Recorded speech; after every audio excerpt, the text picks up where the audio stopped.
delicia oler napal por la mañana! Comienza el blog de Óscar Barbado, una página de internet para conocer asuntos de cicloturismo y otras cosas.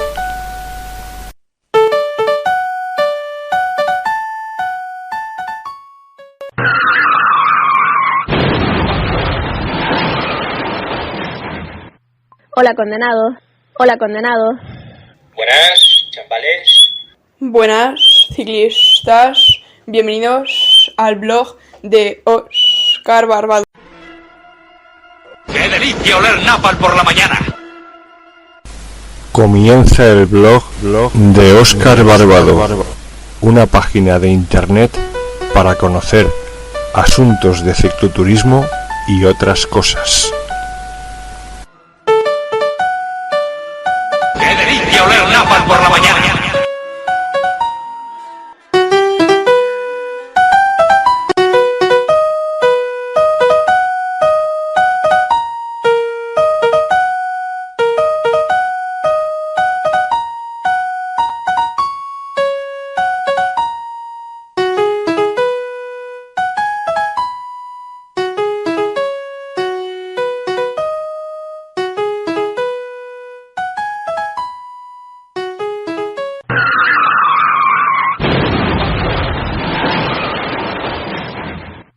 Hola, condenado.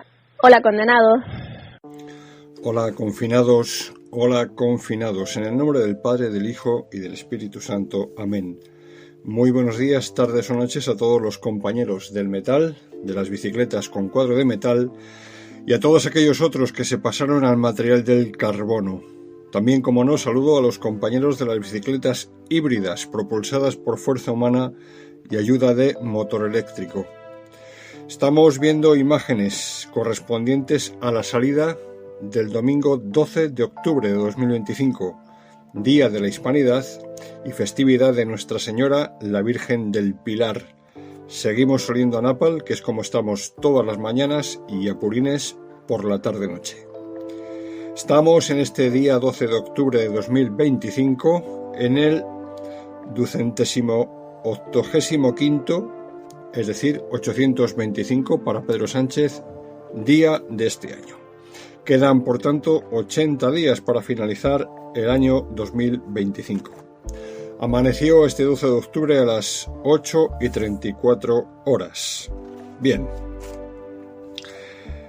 Según la tradición, Nuestra Señora la Virgen del Pilar, la Virgen María, Madre de Cristo, se apareció al apóstol Santiago un 2 de enero del año 40 después de Cristo, en Zaragoza, entonces conocida la ciudad como César Augusta, mientras predicaba en la península ibérica. Desanimado Santiago la vio de pie sobre un pilar de jaspe acompañada por ángeles. La Virgen le pidió que construyera una iglesia en su honor alrededor del pilar, asegurándole que su fe permanecería firme en este lugar. Esta aparición es considerada única, ya que ocurrió mientras María, la Virgen, aún vivía en la tierra, antes de ser asunta a los cielos, siendo la primera aparición mariana de la historia y por tanto un acto de bilocación por parte de la Madre de Jesús. Santiago, el apóstol Santiago y sus discípulos comenzaron a construir una capilla primitiva en el lugar que con el tiempo se convirtió en la actual Basílica del Pilar. Santa María, ora pro nobis. También en este día 12 de octubre se celebra el Día de la Hispanidad. La Hispanidad se refiere a la comunidad de pueblos que comparten una lengua y cultura hispánica centrada en España y en los países de habla española. El término se relaciona estrechamente con el 12 de octubre, fecha que conmemora el descubrimiento de América y la conexión entre dos mundos. Esta fecha se celebra en España como fiesta nacional y es una jornada de conmemoración que busca resaltar la identidad cultural y lingüística común, aunque ha sido objeto de diversas interpretaciones a lo largo del tiempo. Esa comunidad cultural y lingüística se refiere a la unión de pueblos por compartir un idioma común, el español, y una herencia cultural. El origen de hispanidad fue acuñado en el siglo XVI y recuperado en el siglo XX, popularizándose en el periodo de entreguerras. No confundir hispanidad o América hispana con América Latina. Son términos antitéticos. De hecho, eso de América Latina es más bien un término afrancesado y muy propio de zurdos, mientras que el término hispanidad, América hispana, es un término de personas honradas y leales a su historia. Históricamente se ha asociado con la raza, la religión y la lengua, pero también incorpora la identidad cultural y la expansión literaria. El 12 de octubre conmemora ese día de 1492 en que la expedición de Cristóbal Colón llegó a América. Un evento conocido para los cursis como el encuentro de dos mundos, si bien no es un encuentro como pueda predicarse de un partido de fútbol entre el Barça y el Madrid, un encuentro, sino que es un descubrimiento por parte de los exploradores españoles que buscan la ruta a las Indias y encuentran una civilización, la inca y la azteca, que viven en la prehistoria. Sí, en la prehistoria, sin escritura, esclavizada y antropofágica. Fue un descubrimiento, una conquista y una evangelización. Por lo tanto, esa está muy bien que sea la fiesta nacional de España. Esta festividad es vista como un día de unión y celebración de la historia y cultura compartida, pero también para ciertas patrañas es conocida como Día de la Raza, Día del Respeto por la Diversidad Cultural o Día de la Resistencia Indígena. Día de la Raza, cuando lo más normal y propio de esta festividad es el Día de la Antirraza, de la mezcla entre la sangre española, de los descendientes de esa reconquista contra el oprobio islámico, y esa mezcla con la sangre indígena de América. La Virgen del Pilar es la festividad que se conmemora este día, y la Virgen del Pilar es patrona de la hispanidad. No es patrona de España, como algunos piensan. La patrona de España es la Inmaculada Concepción. La patrona de la hispanidad es la Virgen del Pilar, y la patrona de las Américas, de las Españas de ultramar, es Nuestra Señora de Guadalupe, con sede en Cáceres, en la provincia de Cáceres. Con respecto a la universalización de la lengua española, sí quiero recordar que los conquistadores y evangelizadores respetaron las decenas de lenguas indígenas, redactaron gramáticas y explicaron el mensaje evangélico en esos idiomas. Así, la primera gramática de la historia es la española, con Antonio Nebrija, pero después no es ni la inglesa ni la francesa, sino que lo será la árabe por parte de Pedro de Alcalá, de la Universidad de Alcalá de Henares, y luego será la gramática quechua en el año 1560, con Fray Domingo de Santo Tomás, mientras que la gramática inglesa tuvo que esperar 26 años para ser publicada en 1586. Fue tras la independencia de España de esas provincias de ultramar, con la configuración de ese mapa imposible que forma un montón de naciones hispanas, fue en el siglo XIX, con esa independencia, cuando el idioma español se fue universalizando entre esas poblaciones, gracias o por obligación de sus mandatarios, que eran criollos precisamente. Bien, dicho lo cual, empezamos con la crónica, y saludo especialmente a los ciclistas condenados por el matrimonio y por la paternidad, a todos los cicloturistas hispanoparlantes que nos siguen desde España y desde el resto del mundo, en especial desde Hispanoamérica. ¿Qué tal, compañeros ciclistas? ¿Qué tal vuestras mujeres? ¿Se quejan de que montáis mucho en bici? ¿Os quejáis vosotros de que las montáis poco? A las bicis, quiero decir. Bien, las personas que compusieron esta muy andariega y trasegadora grupeta de Torrejón de Ardoz fueron las siguientes. En total me van a salir 12 nombres. Empezamos. Enrique Bolata Cantos, Alfredo Paraca Gutiérrez, José Luis Conde, Javi Astana López, Millán Lagunero Boletus, Martín Adán, Tommy, Martín Álvarez, José Luis Conde, Javi Becan y este humilde cronista, y Antonio Queiruga, es el que me estaba dejando, a Antonio Queiruga. 12 en total, sí señor. Bien, la salida tenía como recorrido previsto el siguiente: salida a las 9 de la mañana del lugar habitual hacia la carretera de Loeches, Campo Real, Carabaña, Tielmes, donde está previsto el avituallamiento, Valdirecha, Campo Real y Torrejón. Previstos unos 80 kilómetros. En cuanto al tiempo previsto, hace como para ir con manguitos en las mangas y pata corta. Salimos 11 corredores desde la Avenida de la Constitución y enlazamos con Javi Estaná de camino a Loeches. Éramos 12 en ese momento. La subida de Campo Real se hizo con velocidad de crucero, si bien hubo algún pequeño descuelgue en el último repecho antes de la población, y se subsanó con una pequeña reducción de velocidad por los delanteros para esperar al reagrupamiento. Desde Campo Real tenemos llanura para dirigirnos hacia Carabaña. José Luis Conde declaró que se encontraba mal y decidió cortar hacia Nuevo Baztán.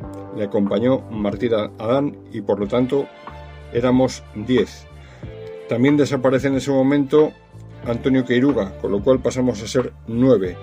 Y esos 9 seguimos hacia Carabaña por una rápida bajada que podréis ver en las imágenes grabadas.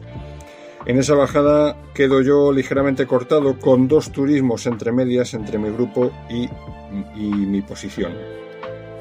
En el cruce, en Carabaña, tras un peligroso stop, giro a la derecha y en poco tiempo pude dar alcance a mis compañeros. Así por esa carretera de La Vega llegábamos a la población de Tielmes a tomar el café. Aquí José Luis Tijeras se despedía del grupo ya que tenía que llegar antes a su casa por motivos de trabajo. El resto, que seríamos 8, reanudó la marcha para seguir desde Tielmes hacia Valdirecha. Subida inicialmente suave que se hace dura al llegar a Valdirecha, donde la pendiente se hace más dura. Tras esta subida y llegado al primer cruce, giramos a la izquierda para ir a Campo Real. Desde Campo Real continuamos hacia Loeches en bajada rápida, donde vuelvo a cortarme. Antes del cruce de Loeches, Javi Astaná se despidió para ir hacia Torres y el resto, 7 corredores, continuamos hacia Torrejón. Tras superar el río Henares y el Parque Europa, Alfredo Paraca pinchó su rueda delantera y con la ayuda de Millán y con mi nueva bomba de aire lista para ser estrenada, solventamos la avería en pocos minutos. Así concluíamos la ruta de este día con 84 kilómetros 900 metros en un tiempo de 3 horas y 21 minutos con una velocidad media nada despreciable de 25 kilómetros por hora. Hacemos una pausa y continuamos. Si has perdido la chispa con tu pareja, toma Energisil Vigor. Energisil contiene maca que contribuye a estimular el deseo sexual. Energisil Vigor. Ya estamos en las primeras estribaciones de este puerto de categoría especial. ¿Cuánto se queda el cacaíto, ¿qué pasa, hombre? Se me terminó el jamón y no tengo fuerza. ¿Qué le dices a la afición? Por favor, que alguien llame al 984-1028 y que me manden unos sobres de tujamondirecto.com o si no, que entre en la web, que yo no puedo, que estoy sujetando el manillín. Tujamondirecto.com. Bien, pues a partir de ahora llega el momento de decidir si siguen escuchando este programa o si por el contrario, siendo flojos de espíritu, pusilánimes o socialdemócratas, deciden irse de este programa o bajar el volumen para evitar sarpullidos en la piel. Pueden pasar a escuchar programas como los de Julia Otero, Isabel Gemio, cualquier programa de la Secta, Teta 5 o la 4, tales como El Rojo Vivo o Muerto, Más vale tarde que Iñaki, Casi todo es mentira, del Risto me jode o La petarda de Carmen Chaparro, programas como los del hijo de Joaquín Prats, que es un ejemplo de la degeneración de la raza, o los informativos del progre e indeseable Rodrigo Blázquez en La Sexta. Periodismo de rodillera y sumisión, como el que practica Silvia Inchaurrondo con su $500,000 al año de nómina. También pueden irse a disfrutar de programas como los de la señora de los labios recauchutados, llamada Susana Griso, indigna hija del gran investigador de CSI Las Vegas, de su asqueroso colaborador llamado Tony Bolaño, Progres Arnoso, con programas. También pueden irse con programas como los de Sonsoles Onega, hija de un activo franquista hasta el año 1975 y actualmente antifranquista.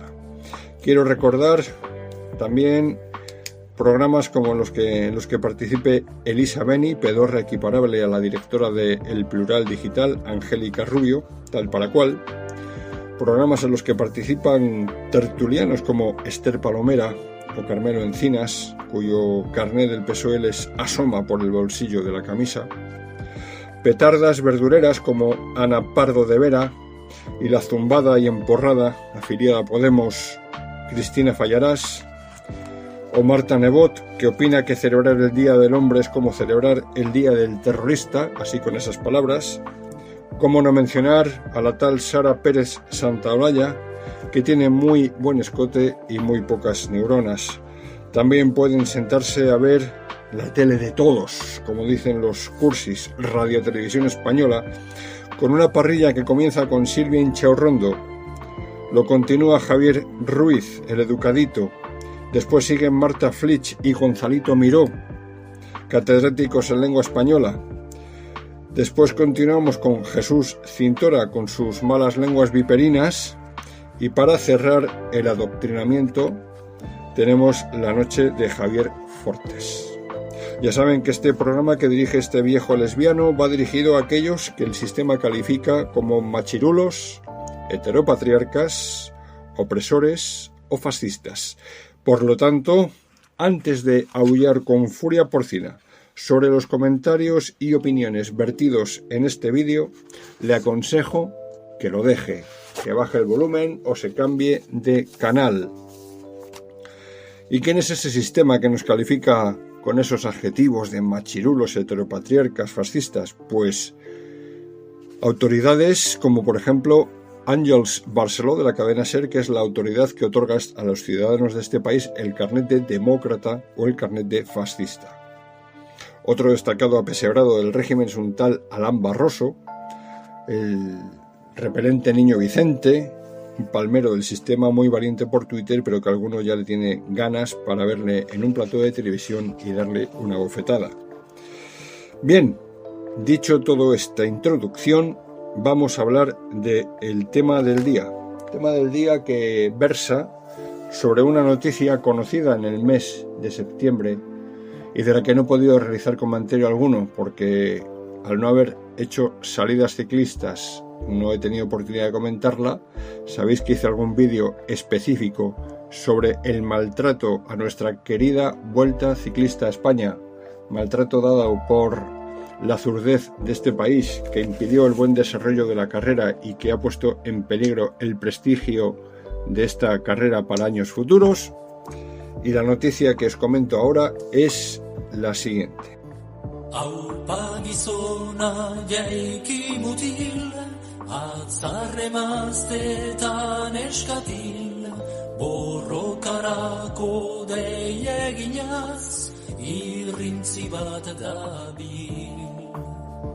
Euskal Herria diaguzai, presoak eta hilak ere bai, abertzale izan ez. Nos vamos al pasado verano desde el año 2025 en un campamento de verano en la localidad alavesa de Bernet. Campamento dirigido para niños de entre 15 y 13 años de edad. Lo organiza una asociación denominada Sarrea Euskal Utleko, el Cartea. El campamento se anuncia bajo los ejes y directrices de euskera, naturaleza y feminismo. Sin embargo, a pesar de este anuncio y de esos principios o directrices, ahora los papás, o mejor dicho, los aitás de los niños, alegan que nadie sabía dónde enviaba a sus hijos. Nadie lo sabía. Nadie sabía, viendo las pintas de los organizadores, a dónde enviaban a sus hijos. Parece que no conocían el aspecto físico de uno de los organizadores, y no quiero hablar del aspecto físico porque el aspecto físico no tiene por qué ser el espejo del alma. Pero bueno, en este caso, uno de los organizadores, de los destacados organizadores de este campamento, es un varón con ropa de mujer, un varón con peinado femenino, un varón con joyas y pendientes en la oreja, un varón de pelo en pecho. El caso es que durante el transcurso del campamento, los niños estaban semi-incomunicados, hecho que suele ser habitual y que, salvo enfermedad o accidente, los niños quedan sin contacto telefónico con la familia, lo cual no es malo por unos días, puesto que es bueno que en esos campamentos los niños se centren en sus actividades y se olviden un poco de la familia de los papás. Bien, esos niños que habían quedado semi-incomunicados durante el campamento, al regresar a casa después de la experiencia de este campamento, empezaron a contar lo vivido y comenzó a saberse que en el campamento se realizan actos poco ortodoxos en las relaciones entre los niños y en las relaciones de los niños con los mayores. Había, por ejemplo, un juego en los que unos eran policías y otros manifestantes, siendo los niños los alborotadores y los monitores del campamento los policías que los perseguían con palos. Bueno, hasta ahí parece una cosa que no puede ser tampoco extraordinariamente mala. En segundo lugar, se obligó a los niños a ducharse con otros menores de sexo opuesto. Es decir, obligaban a los niños a ducharse con las niñas y a las niñas a ducharse con los niños a la vez. Estamos hablando de chavales, de niños de entre 13 y 15 años, edad en que los cuerpos de esas personas cambian por el desarrollo. Están empezando a desarrollar su cuerpo, hormonas femeninas o masculinas. Alegaban y alegan los organizadores que eso de mezclarse en la ducha era una oportunidad para romper estigmas y liberarse de la vergüenza y de la sexualización. Así, algunos jóvenes contaban que ante la vergüenza que sentían no se duchaban, sino que simulaban que se habían duchado, se mojaban la cabeza, salían con la ropa puesta como si ya se hubieran duchado y vestido. Los organizadores alegan igualmente que la desnudez se relaciona con la sexualidad y que puede ser un lugar para deconstruir nuestra sexualización. Deconstruir, palabra que significa deshacer algo para darle una nueva estructura, es decir, deconstruir la sexualización implicaría establecer que no hay sexos. Para los modernos y los posmodernos no hay sexos y no hay razas, todo es igualdad para ellos, cuando la naturaleza nos ha hecho a todos diferentes, desiguales, y por tanto esa ideología que defienden es totalmente contra natura. La igualdad es contra natura. Somos todos iguales en derechos y en dignidad, pero somos todos físicamente y psíquicamente diferentes. Tú puedes a una persona regalarle 50 euros y a 100 personas que les des 50 euros, cada uno hará con esos 50 euros lo que quiera. Uno se los gastará en bebida, otro se los gastará en juerga, otro se los gastará en productos informáticos, otro los ahorrará, otro los perderá, pero no hay nadie igual. Otros de los actos que más repulsa ha causado este campamento es que los niños que quisieran merendar, para merendar debían lamer previamente o chupar un dedo del pie de uno de los monitores. Esto ya es para nota. Por otro lado, los y las monitores del campamento se paseaban semidesnudos por las estancias. Algún niño contó que en la cocina las mujeres trabajaban con el torso desnudo, es decir, ahí en topless, desnudas de cintura para arriba. Parece ser que en Álava hace mucho calor también, y entonces las obligaban a ir descamisadas. Esto último ha llevado a la Asociación de Abogados Cristianos a presentar una denuncia por exhibicionismo. El delito de exhibicionismo prevé penas de entre 12 y 24 meses de prisión. Se ha redactado una carta tipo dirigida a la ministra de Igualdad, doña Ana Redondo, del siguiente tenor. Carta elaborada por la Asociación de Abogados Cristianos a una ministra de Igualdad que es absolutamente incompetente en este asunto de los campamentos de verano, porque son competencia, su control es competencia de las comunidades autónomas, por lo que no entiendo por qué la Asociación de Abogados Cristianos dirige una carta a la ministra. Como no sea solamente para tocarle las narices, no tiene otra explicación. Y dice así la carta tipo, dice: estimada señora, me dirijo a usted tras conocer los hechos que han tenido lugar en Bernedo, Álava, en un campamento de verano en el cual adolescentes de entre 13 y 15 años se han visto violentados tras ser obligados a ducharse en duchas mixtas y con los monitores, los cuales a su vez no tenían ningún reparo en pasearse semidesnudos, incluso en topless, en presencia de menores. Como sabrá, ya hay varias denuncias interpuestas contra los responsables de este campamento por las barbaridades que llevan perpetrando desde hace años. A todas ellas, y desde esta semana, se le suma una nueva, la interpuesta por Abogados Cristianos, organización que lamenta poder denunciar únicamente por un delito de exhibicionismo, dadas las limitaciones impuestas por la ley del solo sí es sí. Es decir, como la ley del solo sí es sí nos ha llevado a interpretar que hasta los menores de edad tienen que consentir todas las relaciones sexuales, cuando un menor de edad no puede consentir de ningún modo, igual que no puede votar, igual que no puede opositar, pues parece ser que para esto sí que tienen capacidad de consentir. Dice la carta, sigue la carta: es lamentable que esta ley haya eliminado el concepto de indemnidad sexual que trascendía el concepto de libertad sexual que contempla la ley actual. Si ese concepto siguiera vigente, se nos hubiera permitido acorralar aún más a estos depravados que han dejado daños psicológicos en los menores, contra los que atentaron en nombre del feminismo y la educación en asuntos de género.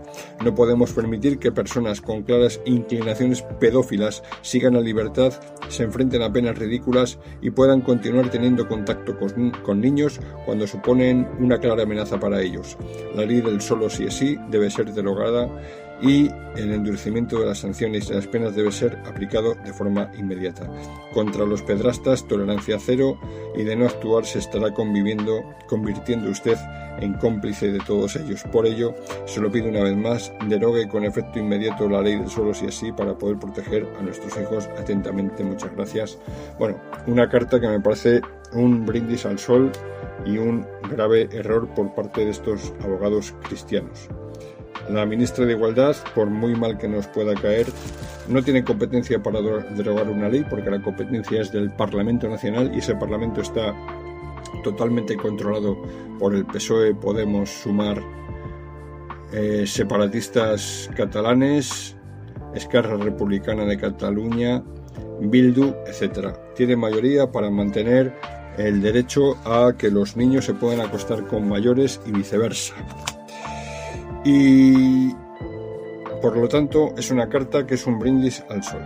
Ahora digo yo lo siguiente: si en estos tiempos de la tercera década del siglo XXI a alguien se le ocurre organizar un campamento al estilo de la OGE, Organización Juvenil Española, o al estilo de la Falange, te dirían y te acusarían de llevar a los niños a organizaciones paramilitares y que eso iría contra los valores de la Constitución de 1978. Sin embargo, nuestro sistema sí permite estos campamentos de amariconamiento de la infancia y de su corrupción y depravación.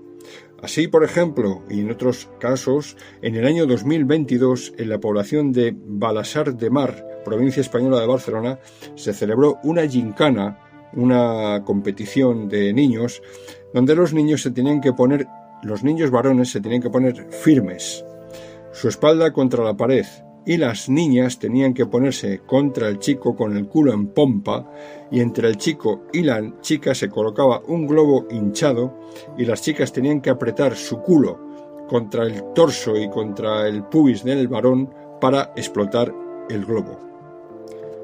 Imaginaos la escena. En otra ocasión las niñas en el campamento, como otra de las competiciones, tenían que colocar un condón o preservativo en un plátano, pero lo tenían que colocar no con las manos, con la boca. Volviendo al asunto de Bernedo, en uno de sus juegos se formaban 5 equipos. Cada equipo portaba una ikurriña, la bandera del PNV, hoy bandera oficial de la región vasca. El juego consistía en que cada grupo tenía que ser el primero en encontrar una bandera de España escondida en el recinto. Y el grupo que encontraba la bandera de España se ganaba el premio de quemar esa bandera de España, lo cual podría calificarse en estos tiempos posmodernos de delito de odio. Los monitores, además, en este campamento, parece ser que fumaban marihuana con frecuencia dentro del campamento, lo que provocaba que en bastante tiempo del día no estuvieran en condiciones de dirigir el propio campamento. Bueno, pues esa es la noticia con la que os quería ilustrar en este vídeo. Una noticia, desde luego, a mí me parece importante y me parece lamentable que pasen estas cosas. Podríamos haber hablado de la ofensiva de Israel contra el territorio de Gaza, si eso no es un genocidio, que finalmente parece que ha habido un acuerdo de paz, una entrega de los prisioneros secuestrados por Hamas, una retirada de las tropas del territorio de Gaza por parte de Israel, pero habría que profundizar en eso y he preferido profundizar en el asunto de Bernedo. Por cierto, nada tiene que ver ese acuerdo de paz con la repatriación de Ada Colau y todos los piojosos que la acompañaban. Y esa es la noticia que comentaba, el campamento de Bernedo. En el capítulo de obituario, en el obituario hay que decir que esta semana falleció la actriz Diane Keaton, a los 79 años, actriz que interpretó papeles tan relevantes como ser la esposa de Michael Corleone en El Padrino, aunque en los últimos años estaba encasillada en el papel de, y perdonadme que parezca antifeminista, pero estaba encasillada en el papel de la mujer menopáusica histérica, como películas como Algo para recordar y tantas otras de estos últimos años con un registro similar. Diane Keaton, descanse en paz. Y no hay tiempo para más. Me despido con la esperanza de que en breve vuelva a publicar un vídeo, porque será señal de que he salido en bici con mis compañeros. Les recomiendo a todos los oyentes de este programa que hagan como contestó John Rambo a la pregunta del coronel Truman, cuando le dijo ¿cómo vivirás, Johnny? Johnny le contestó viviré día a día. Pues eso, vivan día a día, no se crean todo lo que escuchen por ahí en la televisión, porque es muy posible que hasta sea mentira. Recuerden que lo que hoy es normal, mañana puede ser fascismo. No olviden vitaminarse, mineralizarse, comer muchos insectos y gusanos. Los chuletones los dejamos para nuestros gobernantes, los demás a comer hormigas fritas. Ponga la lavadora a las 2 de la mañana por aquello de que la luz es más barata. Planchen al día siguiente a las 2 o las 3 de la mañana. Recuerden que ustedes son el carbono que los progres quieren eliminar. Sean resilientes, inclusivos, paritarios, sostenibles, veganos, verdes, eco-friendly, gay-friendly, alineados con la Agenda 2030-2050, en definitiva sean imbéciles. ¡Viva Rusia y viva Cristo Rey! Ya saben que pueden seguirme en las siguientes redes sociales. El blog El Cuaderno de Óscar Barbado, canal del Cuaderno de Óscar Barbado en YouTube, en Dailymotion, en WhatsApp, en Facebook y en VK. Que el Señor nos bendiga, nos guarde de todo mal y nos lleve a la vida eterna. Amén. ¡Viva Cristo Rey! Adiós.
vamos a despedirnos. Que el Señor esté con vosotros y os acompañe en esta semana. La bendición de Dios Todopoderoso, Padre, Hijo y Espíritu Santo, descienda sobre vosotros. Alabado sea Jesucristo.